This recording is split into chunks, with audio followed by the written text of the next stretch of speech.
duzu, 27 urte dituzula, sasoi aldetik nola sentitzen zara? Nik uste dut inoz baino beto, ez? Azkenengo urte honetan bai aldatu dute elikadurien, nutrizionista bategaz, prestatzaile fisikoagaz be lan asko egiten nabil, eta nik uste dut fisikoki oso ondo igerten azela, ez? Egizea beteranen anazela, aurreko baten 17 urteko batzun kontra jolastunean, 10 urte gitxi haudiz, baina nik uste dut azkenin egonkortasun hori dekotela, ez? Fisikoki oso ondo, elikadura aldetik oso ondo, azkenin psikologikoki be, lan psikologikoa be asko landu izedot azkenengo urtietan, eta nik uste dut inozko baino hobeto sentiduten azela kantxan. Eta klubetan eta igartzen da, ez dakite, nesken kopurua handitu dela?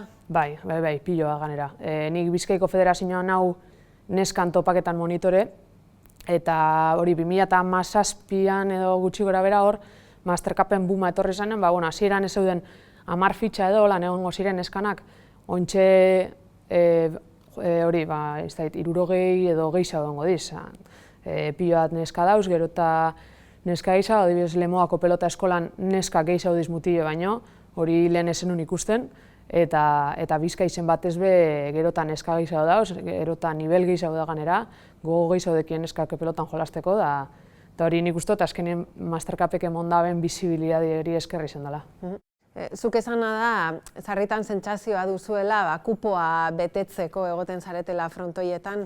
Bai, eta honino, bai, batez be hasikeran kupoa betetako, honino txapelketa batzutan bai kupoa betetako gauz, askotan hori ez, mutilen itzaletan, ez, mutilen txapelketetan, gabiz, neska jarri lehenengo partidue, mutilek hori, ordu utegi hon baten jolasteko, askotan be neskana danien lehenengo partidu, eta bigarrena mutilena, jentie bigarren partidurako dator. Orden, bai da sentsazioa, ez da kupoa betetako gauzela, nik hasikeran horienean ikusten, azkenean, pelotan hasi nintzen hori 2017tik aurrera, gaztien nintzen, da hori zozu ikusten, baina urtiek aurrera doizela ja, nabarentzen azte zara ez, ze helburugaz dauzen txapelketa batzuk inde, eta hor da itxik da garrantzitsuen Mastercuplako txapelketa bat, ez? Azkenean protagonista gu gara, eta azkenean gu gure bidien biogu, ez gara egon behar beti mutilen atzetik. Orden, horra itxik diz oso ondo txapelketa horrek mutilen itzalien jolasten duzenak, apur bat partidu gukiteko, baina garrantzi zemon bilake gu protagonista garen txapelketei.